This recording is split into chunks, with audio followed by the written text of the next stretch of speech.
bom? Que bacana. Olá, gente. Hoje a gente está com um convidado musical, que é o Marcos Ivanovich. Falei certo? Ivanovski, falei errado.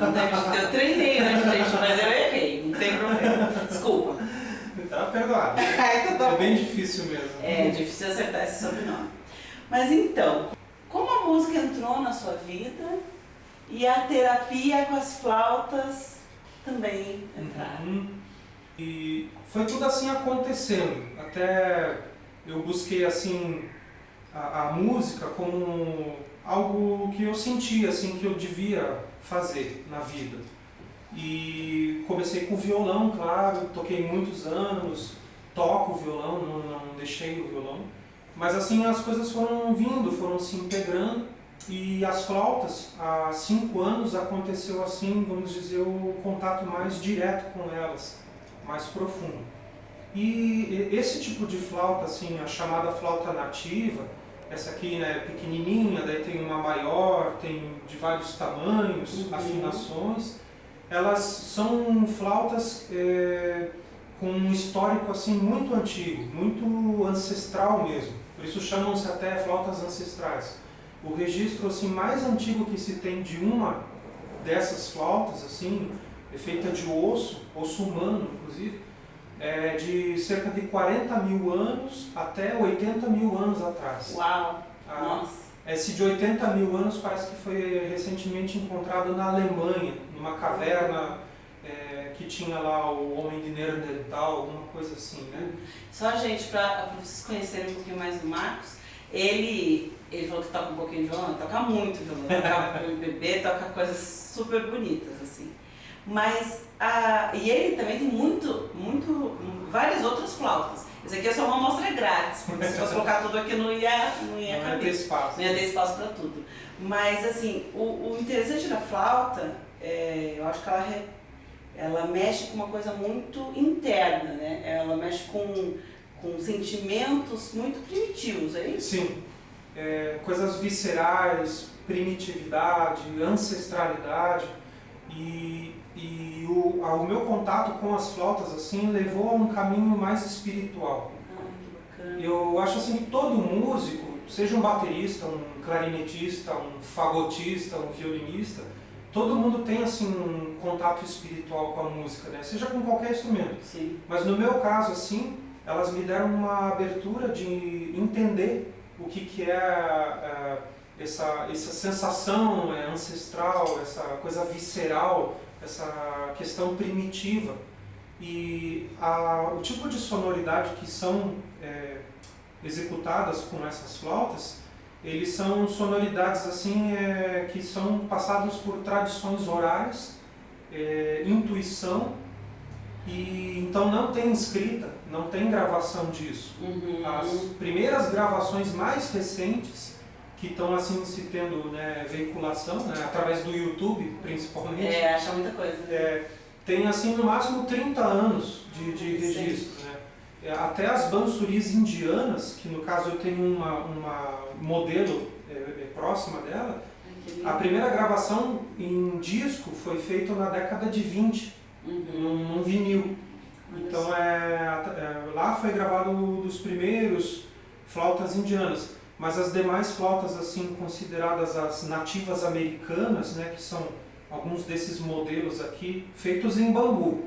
Tem as em madeira, né, que daí são mais tradicionais da América do Norte, em carvalho, em cedro, em mogno, né, em outras madeiras. Mas aqui, mais na América do Sul, são bambu porque é um material muito farto aqui. Então elas me trouxeram esse contato. E elas abriram assim a vários outros aspectos culturais do planeta, de outras culturas, que está embutido em você soprar uma flauta.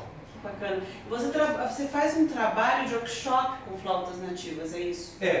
E qualquer pessoa pode participar? Só músicos podem participar? Como é isso? Como que as pessoas chegam até você para esses workshops? Pode ser qualquer pessoa. Não precisa conhecer, não precisa saber de música. Não precisa conhecer música, não precisa ser músico, não precisa nunca ter tocado algum instrumento, não precisa de nada. E isso assim se integrou ao meu trabalho porque durante meus anos de professor de violão aqui em Curitiba, a questão do ensino da música teve muito assim, no racional, né, na coisa intelectual, técnica, de saber tocar o instrumento. técnica, e muito vinculada às questões da música de concerto europeia. Certo. Da tradição europeia, da harmonia musical europeia, a harmonia grega, né, a música que veio da Grécia, brotou da Grécia, daí se espalhou pela Europa, Itália, Inglaterra, daí chegou no Brasil. Então aqui no Brasil misturou com o ritmo africano, né, com os povos que foram trazidos para cá, as questões indígenas, aí se formatou a música brasileira. Até vou fazer aqui já um merchandising, né? Vamos lá pro merchan. Do Juliano Sopro Nativo, ele é do Rio Grande do Sul. E então já tem afinações diatônicas, tem as afinações ainda ancestrais, que são as pentatônicas menores. Aí tem escalas arábicas, escalas egípcias. Tem para todo gosto. Tem para todos os gostos. E em relação à respiração, conta pra gente um pouquinho assim, o que isso mexe com a pessoa que vai tocar, porque ela precisa ter um golpe de ar bom para poder tocar uma flauta. Sim. E isso traz que tipo de movimento interno, de sentimento? Isso pode aflorar emoções? Como funciona isso? Assim, essa é a sua experiência, né? Um instrumento de sopro, no meu caso, me levou a essa profundidade emocional. E não só a questão emocional, ela abriu assim uma percepção do plano espiritual, a relação que isso tem com o plano mental, né? O plano racional de estudar, de entender, de se aprimorar, com o campo emocional, de traduzir emoções através dos sons.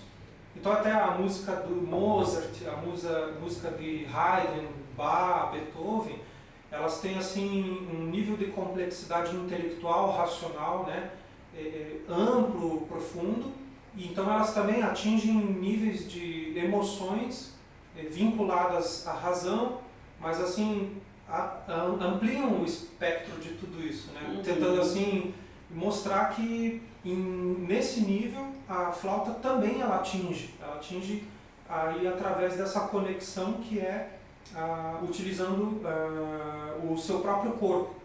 Então ela integra assim na respiração formas de impulsionar o ar que vai pegar lá no intestino, outras que vão pegar mais assim na região sexual, outras que pegam aqui mais na região peitoral e outras que pegam aqui da garganta para cima. Ela então ela mexe também com os chakras, com todo esse equilíbrio energético também do corpo. Sim. Através do sopro da flauta. Sim, cada forma de respiração que as flautas exigem, vamos dizer assim, sim, elas precisam de um ponto específico do corpo para você impulsionar o ar. Perfeito. Então não é só o diafragma, né, que trabalha. Por exemplo, essa flauta que eu toquei para vocês aqui no começo, essa pequenininha, tem um som lindo, né? Ela é um som penetrante, sim, forte, né, agudo, mas eu só preciso de ar aqui praticamente do diafragma para cima aqui. Trabalha mais a parte superior. E ó que eu não assoprei com força. Esse foi um som assim leve dela, então ela já é uma flauta que grita.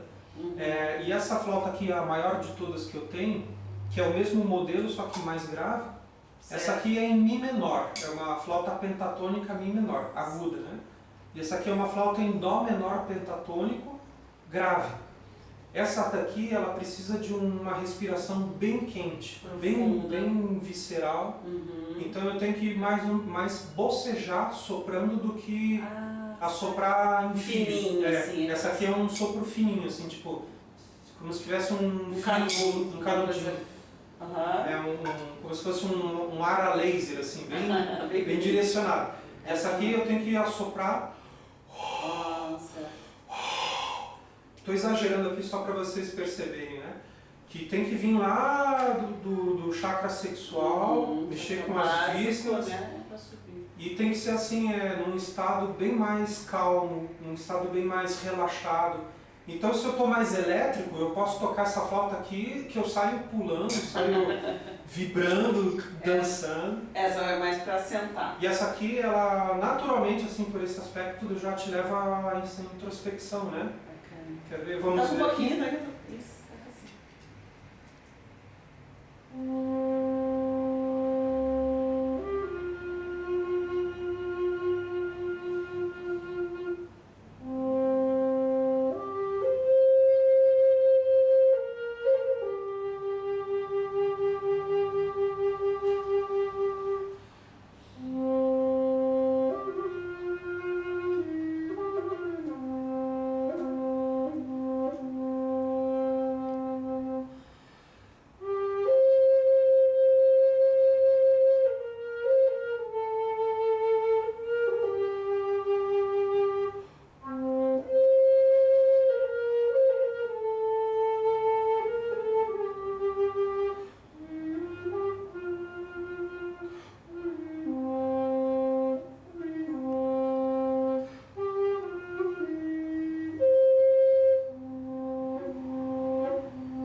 Que bonito. Nossa, muito bom.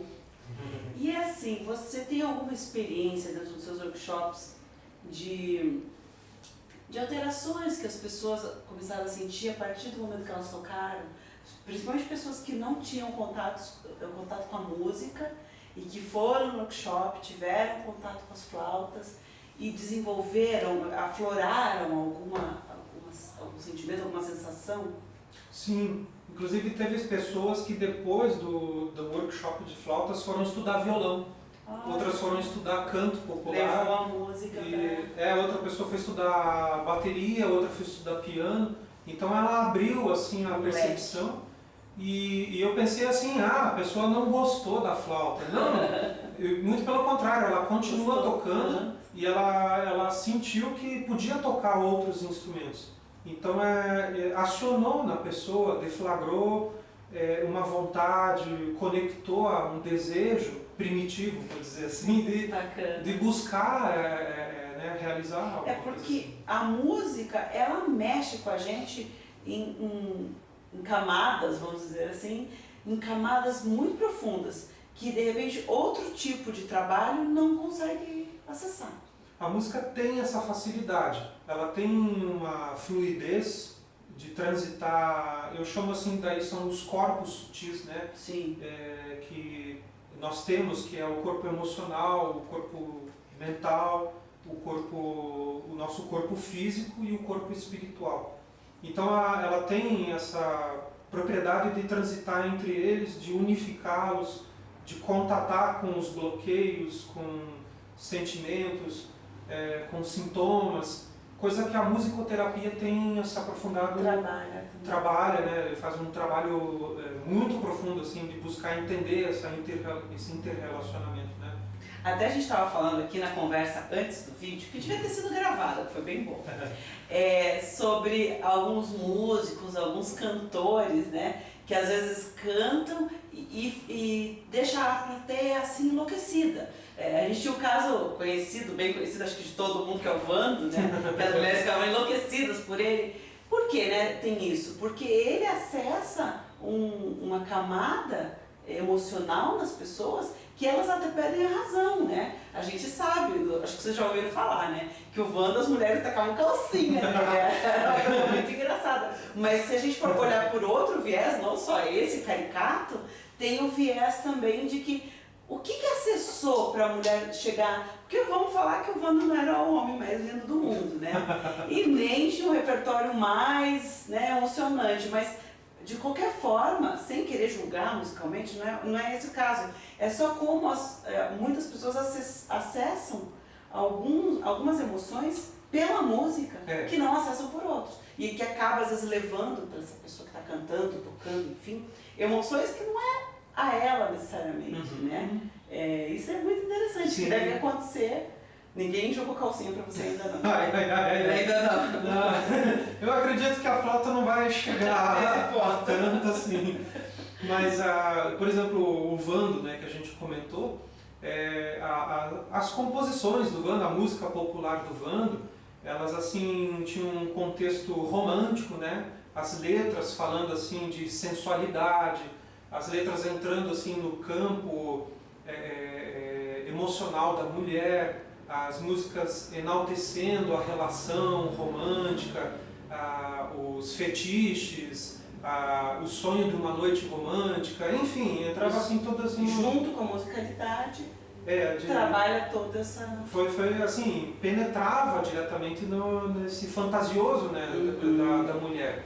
E assim, ele foi um cantor chamado brega, né, nesse contexto brega, mas assim, era justamente esse brega que tinha um poder, ainda tem, de mexer lá no fundo, né, com essas... E mesmo quem chamava ele de brega sabia cantar, né? Sabia. Sabia as letras, mas não né? tem um que não cante, Não né? saiba, né? Eu cantei muito tempo em bar também, né? Cantou Van. E aquela canção lá, Você é luz, é a estrela, isso era... Era hit parade. Hit parade. Obrigatório saber cantar. E ali, 2 acordes, você faz a música inteira praticamente, né? E então esse poder de catarse que o Vando tinha, né? As pessoas assim têm que estar em sintonia. Sim. Então, a dor de corno, a dor de cotovelo, precisava assim, pessoas passando por essa situação para se identificar. Serem mexidas por essa música. Então é mais fácil pessoas nesses estados assim, nesses estados de consciência, né? Sim, entrar num estado alterado. Entrar em sintonia. A flauta nativa não vai fazer com que as pessoas joguem pedaços de roupa no palco, a não ser que eu esteja passando frio lá, daí eu vou...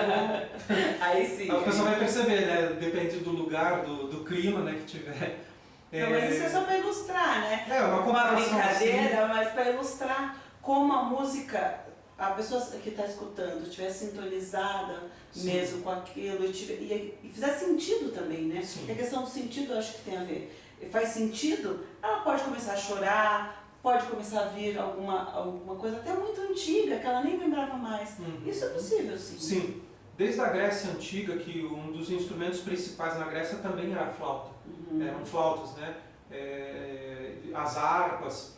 E tem processos com flautas nativas que você pode atingir um estado de consciência bem alterado e entrar assim num choro compulsivo, tirar a roupa, começar a dançar, se movimentar, começar a falar. Movimentos pendulares, movimentos que daí os xamãs, principalmente, né, os guardiães dessas tradições ancestrais, os que tocavam flauta, haviam pessoas específicas para tocar instrumentos musicais.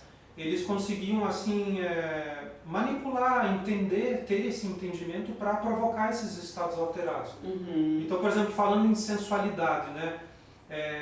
Essa flauta aqui, por exemplo, ela tem uma afinação egípcia. Olha só. E, inclusive, o construtor fez com esse formato aqui que lembra muito daqueles totens que existiam no Egito, né? Os faraós, né? Parece meio que um busto de faraó aqui, né? Ou parece uma cobra naja, né? Mas o busto de faraó faz mais sentido. Então parece já, né, esse aspecto. E essa afinação, quando eu começar a tocar aqui, você vai ter a impressão que você vai ver um camelo, você vai ver o deserto, você vai ver uma odalisca, você vai ver um mural egípcio, né? Vamos conferir. Vamos lá. Essa aqui é um modelo que dela é transversal, né? Tem que soprar de lado.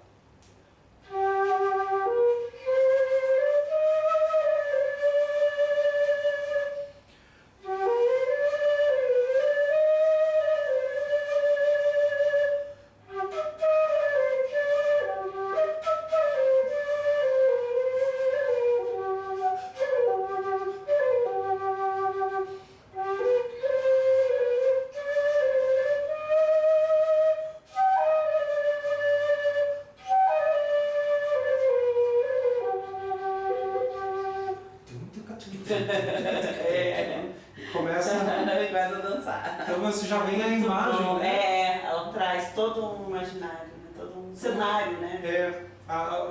Essas sequências de som que são as escalas, esses arranjos, vamos dizer assim, esses padrões sonoros, eles têm esse poder de caracterizar uma cultura, caracterizar uma imagem, vincular sentimentos, sensações, emoções, vontades, né? Dá vontade de dançar. As mulheres já começam a balançar o quadril.